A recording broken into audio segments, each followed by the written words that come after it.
प्रसादम कितना देर है?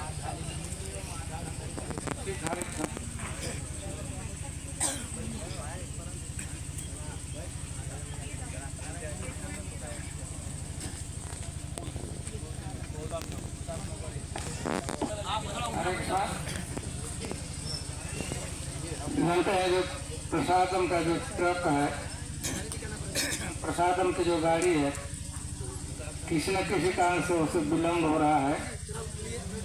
तुम सुन, आपने दर्शन किया, अवश्य आपने दर्शन किया वो धामेश्वर महाप्रभु, ये ना सब लोग चैतन्य महाप्रभु का, भगवान का श्री विग्रह का नाम है धामेश्वर महाप्रभु। महाप्रभु में चैतन्य महाप्रभु। तो इसी की हम कथा आपसे बताते हैं। नवद्वीप में जितने श्री विग्रह हैं, नवद्वीपों में, मायापुर में, उसमें सबसे महत्वपूर्ण, सबसे सुंदर, सबसे महिमामय वह यही श्री विग्रह है। इस श्री विग्रह की विशेषता है कि इस श्री विग्रह की स्थापना, प्राण प्रतिष्ठा विष्णु प्रिया देवी ने किया था। और जब तक विष्णु प्रिया प्रकट रही तब तक भगवान की सेवा करते, श्री विग्रह की सेवा करते, पूजा करती रही। और अंत में इसी श्री विग्रह में विष्णु प्रिया जी प्रवेश भी करे, समाहित हो गए हैं।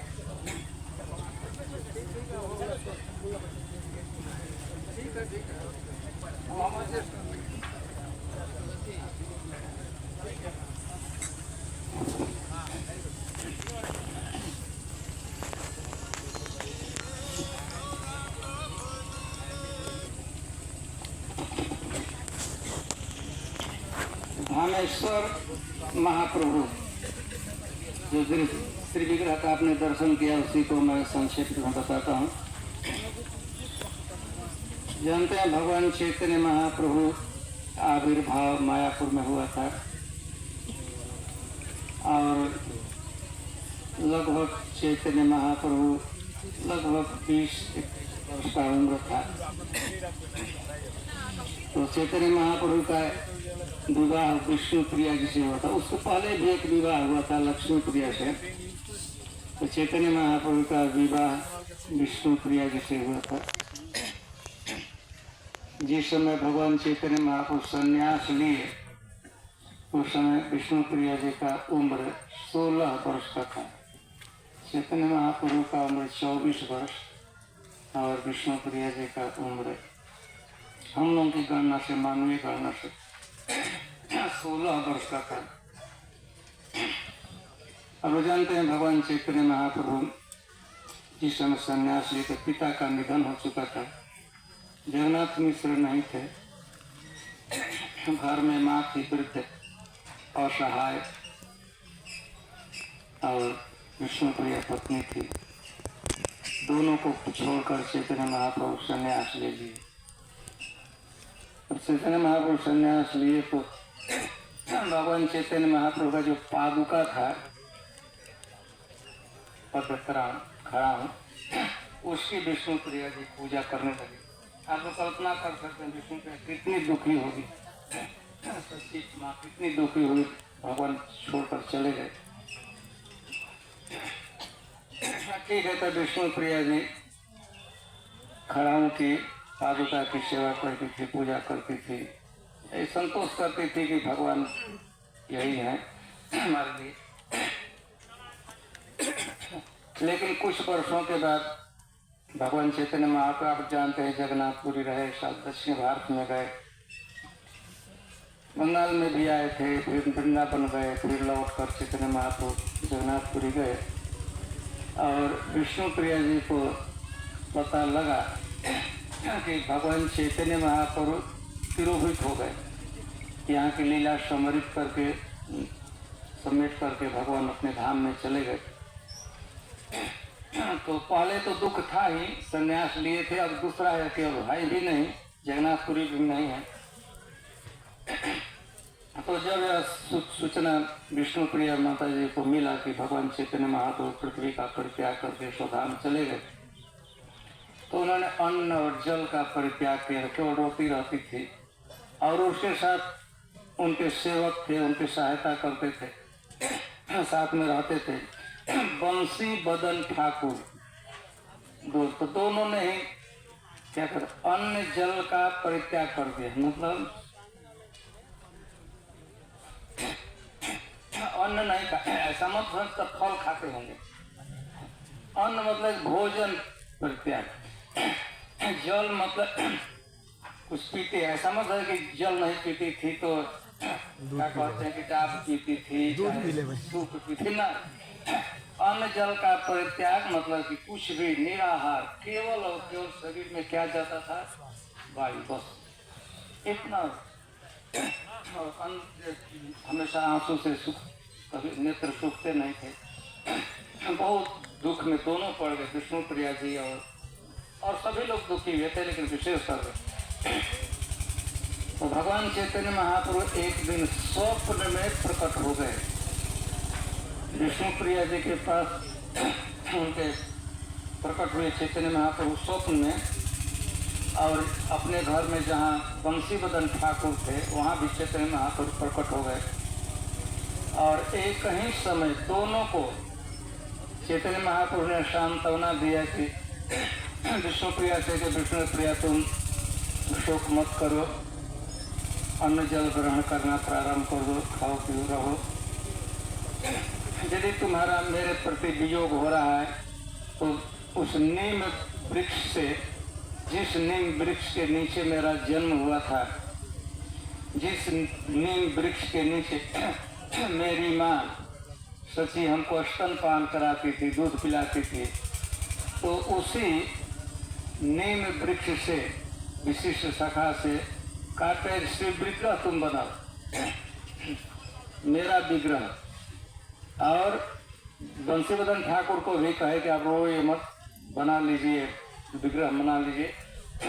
भगवान चैतन्य महाप्रभु यह भी कहे कि मुझ में, मैं व्यक्तित्व और जो श्री विग्रह होगा नीम के कांच से, नीम के लकड़ी से जो बनेगा, उसमें रंच मात्र भी भेद नहीं हो। मैं नित्य उस विग्रह में प्रतिष्ठित रहूंगा। तो एज गुड एज मी, जैसा मैं हूं तो समझे को विग्रह मैं ही रूप में। दूसरे दिन रात को तो दोनों को अलग अलग जगहों पर स्वप्न हुआ था, दोनों मिले, एक दूसरे को पता लगा कि विष्णु प्रिया ने बताया कि भगवान हमको स्वप्न दिए हैं, बंसीबदन ठाकुर भी बताए कि हमको भी ऐसा स्वप्न दिया गया। तो मूर्ति बनाना था, काष्ठ कहाँ से आएगा, नीम, कल देखे ना, दर्शन किया होगा, स्पर्श किए कि नहीं आप लोग, तो स्पर्श किए थे, किया प्रभु। हाथ वहाँ चला गया था ना, नहीं, हाथ तो नहीं जा पाया, मगर नीचे जमीन को आज जमीन आज वो ठीक है, माटी तक तो छुए हमें ना, उस चबूतरा के नीचे माटी रखा तो भगवान चैतन्य महाप्रभु उसी का पेड़ का एक मोटा एक विग्रह उसमें काटा गया, पूरा पेड़ नहीं, उसमें से ब्रांच विग्रह बनाने की बात आई तो शिल्पी को बुलाया गया, जो कारीगर करते हैं, मूर्ति बनाते हैं, काष्ठ की मूर्ति बनाते हैं, उसे कहा गया कि तुम मूर्ति बनाओ। वो सुना कि उस पेड़ से काष्ठ लेना है जिसके यहाँ चैतन्य महाप्रभु का जन्म हुआ, तो उसका दिल कांप गया कि मैं कैसे काटूंगा उस पेड़ को, मैं कैसे काटूंगा, और हमसे विग्रह भगवान का योग्य नहीं हूँ। लेकिन विष्णु प्रिया जी ने और भक्तों ने, बंसीबदन ठाकुर ने आश्वासन दिया कि नहीं, भगवान आपको शक्ति देंगे, भगवान का आदेश है, एक तरह भगवान की आज्ञा का पालन है, तो आप मूर्ति बनाए। तो राजी हो गया और मूर्ति का उसने निर्माण किया, श्री विग्रह का निर्माण हो गया, आपने दर्शन किया।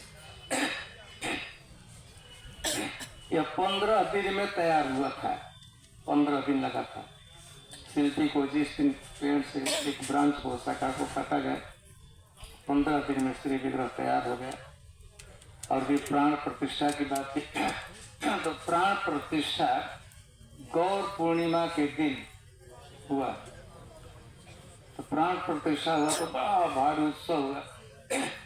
ऐसा वर्णन किया जाता है कि जब विष्णु प्रिया जी प्राण प्रतिष्ठा का उत्सव कर रहे थे, बंशीवदन ठाकुर कर रहे थे, यहाँ के वैष्णव आयोजन कर रहे थे, तो देवता लोग भी मनुष्य का रूप बनाकर सेवा करने के लिए आए थे।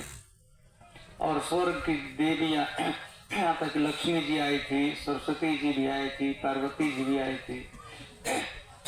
मनुष्य के स्त्री का भेष बनाकर किचन में घुस गई थी और उन्हें कुकिंग किया था, फिश बना था। मनुष्य यहाँ के धामवासी स्त्रियां तो बना ही रही थी, स्वयं प्रश्नई लक्ष्मी जी भी आई थी, सरस्वती जी आई थी, अरुंधति आई थी, अप्सराएं भी आई थी मनुष्य का भेष बनाकर। तो कितना बढ़िया वो संतुष्ट प्रसाद बना होगा, भोजन बना होगा, आप लोग कल्पना नहीं कर सकते। स्वयं अन्नपूर्णा जी दाल में सौंप दी होंगी, चाहे सब्जी में सौंप दी बनाई होगी। लक्ष्मी जी, उनको भी बहुत बढ़िया भोजन बनाने आता है। लक्ष्मी जी को, सरस्वती जी खूब बढ़िया बनाती। आप लोग भी बनाते होंगे अपने घर में, लेकिन आप लोगों से बहुत बढ़िया होगा। इतना संतुष्ट फीस्ट हुआ, इतना बढ़िया उत्सव हुआ। इसके बाद चल ही रहा था, पूजा पाठ हो रहा था। तो विष्णु प्रिया जी के तो अपना कोई, चैतन्य महाप्रभु को अपना कोई संतान नहीं थे। विष्णु प्रिया के भाई थे यादवाचार्य, उनका नाम, विष्णु प्रिया जी के जो भाई थे, सगे भाई थे, उनका नाम था यादवाचार्य। और यादवाचार्य का एक लड़का था, उसका नाम था माधवाचार्य।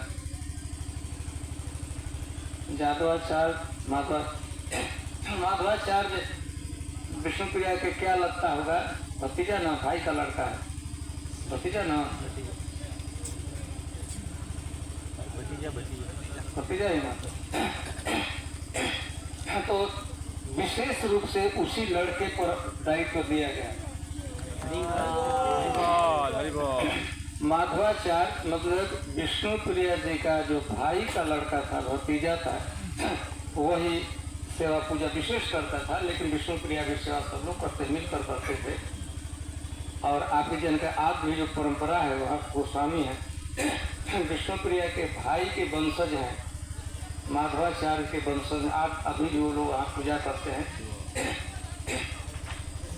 एक दिन की बात है, सुबह का समय था, परम्परा में विष्णु प्रिया भी मंगलारती में आई, गंगा जी में स्नान किया। रोज ही आती थी, उस दिन भी आई गंगा जी में भोर में स्नान करके। और जब आरती होने ही वाला था तो विष्णु प्रिया ने कहा कि आज मैं ही पूजा कर देती हूँ, अभिषेक कर। तो जय राजी लोग, विष्णु प्रिया चाहती है तो कौन, ठीक है। तो उस समय देखा गया कि जय ही विष्णु प्रिया, अभी दरवाजा बंद, दरवाजा अपने आप खुल गया। पहले नहीं खुलता, अभी आप कहीं एयरपोर्ट में जाते हैं तो अपने अपना खुल जाता है। ऐसा मतलब कि सेंसर लगा, वो नहीं खुलता, वो रेगुलर दरवाजा। लेकिन उस दिन विष्णु प्रिया नजदीक आई तो दरवाजा पुजारी तौर पर अंदर से खोलना चाहा, लेकिन वो बाहर था, तब तक दरवाजा अपने आप खुल गया। खुल गया। विष्णु प्रिया जी ने सेवा पूजा किया, पूजा किया, शंख बजाया, सब कुछ। अंत में अंतिम शंख विष्णु प्रिया जी ने बजाया और सबके देखते देखते दरवाजा फिर अपने से बंद हो गया। बाहर भक्त लोग थे, गर्भ में श्री विग्रह जो आपका दर्शन किया, विष्णु प्रिया जी, दरवाजा बंद हो गया अपने आप। तो कुछ देर तक प्रतीक्षा करते रहे, छोटा ही देखें, छोटा ही जगह था, प्रतीक्षा करते लगे, देखते रहे तो नहीं गया। तो पुजारी अंदर से जाकर खोला तो विग्रह तो उसी तरह था, लेकिन विष्णु प्रिया जी ने, तो विष्णु प्रिया जब ऐसे ही तीव्र भाव, उसी स्थिति विग्रह हुई विष्णु प्रिया। तो आप देखिए वह विग्रह हम इसीलिए बता रहे थे धामेश्वर महाप्रभु जिस का निर्माण विष्णुप्रिया जी के अध्यक्षता में हुआ, कारीगर ने किया। प्राण प्रतिष्ठा स्वयं विष्णुप्रिया जी के द्वारा किया गया था। सेवा पूजा में श्री विग्रह का किया और अंत में उसी श्री विग्रह में विष्णुप्रिया समाई थे। और पहले हम बता चुके हैं चैतन्य महाप्रभु इसी विग्रह के विषय में कहे हैं कि मुझ में और श्री विग्रह में रंच मात्र में भेद नहीं है, मैं इस श्री विग्रह रूप में नित्य प्रतिष्ठित रहूंगा। तो यह एक है। और भी आपने दर्शन किया।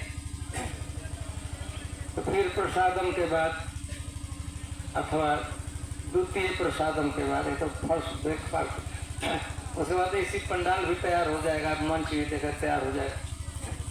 यहीं बैठेंगे और आज तक तो चलना नहीं है, आज का वक्त पूरा हो गया है। तो आराम कीजिए, कपड़ा साफ कीजिए, थोड़ा आराम कीजिए। डाब पी लेना चाहिए। डाब जानते हैं ना? इसी समय मुझे अवसर मिला है क्योंकि देर हो रहा था। एक बात मैं बताता हूँ, रोज रोज के लिए जब हम लोग पहुँचते हैं तो सर कथा होती है भगवान की। बड़े बड़े सन्यासी आते हैं, जयपता का महाराज आए, लोकनाथ महाराज आए। और लोकनाथ महाराज जब यहाँ आते हैं, विशेषकर जगन्नाथ मंदिर, वो पद गाते हैं जैसे जय जय जगन्नाथ सचिदानंद त्रिभुवने करे जार चरण पूरब रावण केह कहे पूरब रावण बधिला बोलो केर वैभव लीला प्रकाश। तो वो लोग आते हैं, वो कथा इतना बढ़िया, जो भगवान की जहाँ लीला हुई है उसी स्थल पर बैठ लीला करते, तो बढ़िया से मनोयोग पर सुनना चाहिए। उस समय कोई भी काम नहीं करना चाहिए। डाब बिक रहा तो वही पीना नहीं चाहिए, चाहे कुछ मार्केटिंग बहुत लोग करने लगते हैं, चाहिए बाजार लोग लगाते हैं। तो उस समय जो सुनने का अवसर आता है तो और दूसरा काम नहीं करना। वाई हियर वाइल हियरिंग, मतलब सुनने के समय क्या करना है, अब सुनने के समय खाना, मार्केटिंग करना, इधर उधर बातें करना। हियर मतलब सुनिए, वाई जब हियरिंग सुन रहे हैं तो केवल एक काम करना। तो रोज रोज ऐसे है, आज इसकी बाउंड्री के अंदर है, नहीं तो ऐसा कहीं बैठते हैं, चारों तरफ गमछा बेचने वाले, डाब बेचने वाले, मूंगफली बेचने वाले आ जाते हैं, बेचने लगता है। खूब आपको उत्साहित करते हैं, आपको उत्साहित करते हैं, इंकरेज करते हैं कि आप खरीद लीजिए, वो खरीद लीजिए। तो खरीदिए, आपको खरीदना चाहिए जरूर, लेकिन कथा के समय वो नहीं, खरीद बिक्री बंद कर देना। ठीक है, तो हम तो अपेक्षा करते थे कि तो यह क्लियर हो गया ना, धामेश्वर महाप्रभु की लीला, श्री विग्रह की लीला। इस संदर्भ में कुछ आपको छूटा हुआ, हमको पता छूट जाता है, कोई छूट जाती है बात। तो इसके कोई प्रश्न आता है तो पूछिए, रिलेटेड होना चाहिए धामेश्वर महाप्रभु जी के श्री विग्रह से। ये समय रहेगा तो फिर प्रश्नोत्तर समाप्त हो जाएगा, तो समय रहेगा तो हम दूसरी एक लीला का वर्णन करेंगे। प्रभु जी महाराज जैसे विष्णुप्रिया बता रहे थे, जैसे उस मंदिर में आया था जो स्वर्ग वैकुंठ, जहाँ से लक्ष्मी प्रिया सरस्वती माता भी आया था। तो विष्णुप्रिया जो अवतार है ना, किसका अवतार था वो विषय? जो विष्णुप्रिया था ना, तो लक्ष्मी का अवतार होगा। विष्णुप्रिया, हाँ, लक्ष्मी का अवतार होगा। विष्णुप्रिया वो किसी का अवतार नहीं। आपका यदि अवतार कहना ही है तो सीता देवी, राधा रानी,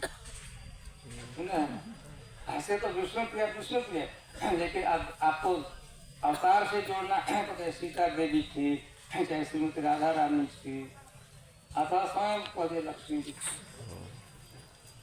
उसमें भेद नहीं है। भगवान की अनंत अतरंगा शक्ति विष्णुप्रिया की pleasure potency of Chaitanya Mahaprabhu. और चैतन्य महाप्रभु और विष्णु प्रिया में भी भेद नहीं है। सूर्य है और सूर्य की जो किरण है उसमें भेद नहीं। ऐसा नहीं कि सूर्य है और किरण को आप काट कर दूसरे जगह रखें, अथवा सूर्य डूब जाए तो हम क्या करेंगे, ये किरण है ना प्रकाश उसको बंद करके रखेंगे, ऐसा नहीं होता। सूर्य जाएगा तो सूर्य के साथ सूर्य के किरण का जैसे अभिन्न संबंध है, उसे अलग नहीं किया जा सकता। चैतन्य महाप्रभु और विष्णु प्रिया जी अलग नहीं थे। लीला में भले वो संन्यास लिए थे, चले गए थे जगन्नाथपुरी, लेकिन रंग से मात्र ही थोड़ा भी विष्णु प्रिया से दूर नहीं थे, वहीं थे। और लीला में बाहर लीलामता सुने ही कि श्री विग्रह को रूप में थे। आपने बताया कि प्रिया जी ने स्वयं प्राण प्रतिष्ठा की थी, तो जो प्राण प्रतिष्ठा का जो प्रोसेस है ये शास्त्रीय है।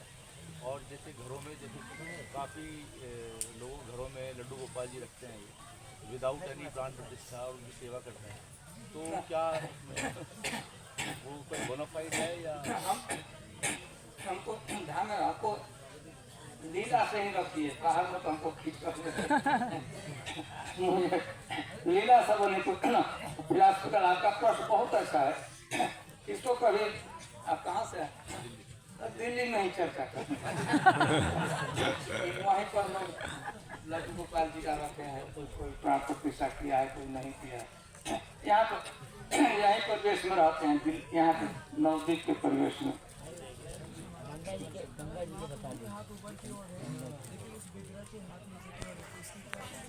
किसका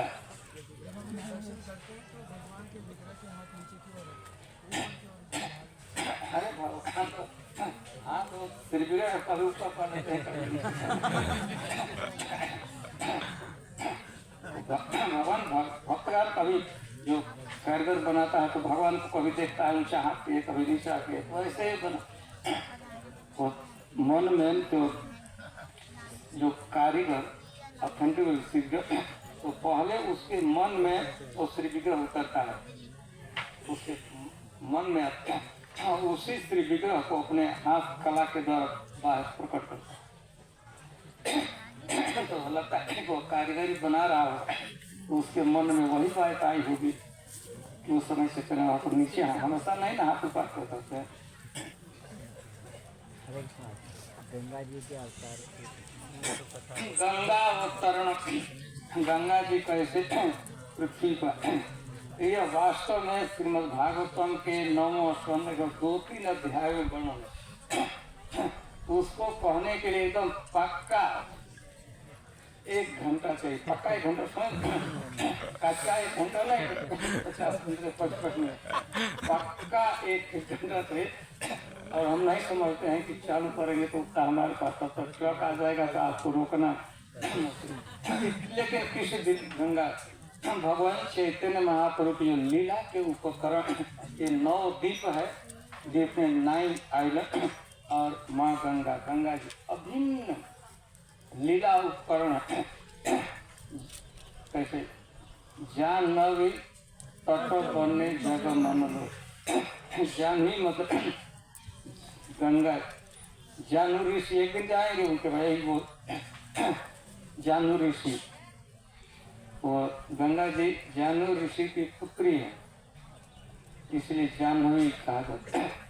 तो पूरी अब वो संभव नहीं है कि प्रश्नोत्तर काल में वो भगवान चैतन्य महाप्रभु अन्यतम लीला उपकरण, ऐसे तो एक इंच, एक वृक्ष ब्रज के नवदीप के भगवान के लीला के उपकरण में शामिल है। लेकिन गंगा जी का अन्यतम स्थान, बार बार चैतन्य महाप्रभु प्रतिदिन स्नान करते थे, तैरते थे उसमें, गंगा जी कभी कभी पार कर जाते। आपने पूछी गया तो मैं चैतन्य महाप्रभु की एक लीला का वर्णन करता हूँ, 2-3 मिनट में खत्म कर दूंगा। आप लोग जानते हैं हम लोग एक दिन जाएंगे विद्यानगर,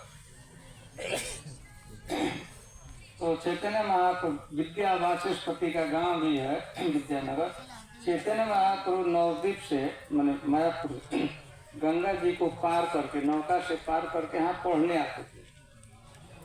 नौका से आते थे पार कर।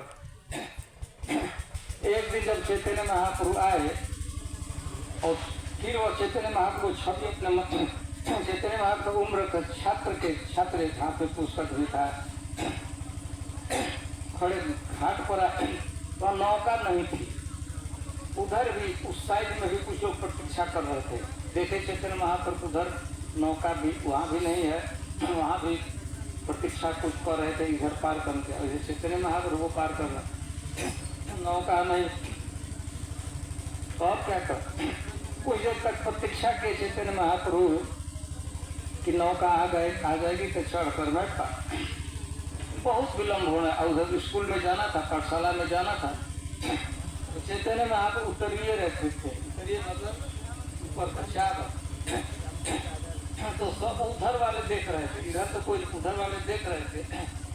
चैतन्य महाप्रभु अपना उतरिए गमछा उतार कर उसे फोल्ड किए और पानी पर रख दिए, पानी पर एकदम पानी और पानी पर कदम बढ़ा के उस पर उतरिए पर चादर पर, दो चादर पानी था उस पर खड़े। और वो लोग देख रहे थे वो चादर डूब भींगा भी नहीं, ऐसे ऐसे चलना चालू किए। उधर पहुंच गए चैतन्य महाप्रभु, सबको देखते थे, वो लोग देख रहे। जब पहुंच गए तो उस पर से पैर उठाया, जमीन पर रख दिया, दूसरा पैर उठा दूसरो जमीन पर, और फिर मुड़ कर चैतन्य महाप्रभु चादर को लेकर और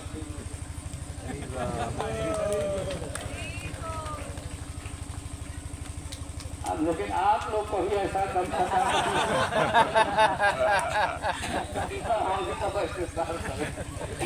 इतना गमछा बिछा कर पार कर रहे तो हम वो ऐसा आप लोग कृपा करके मत कीजिए।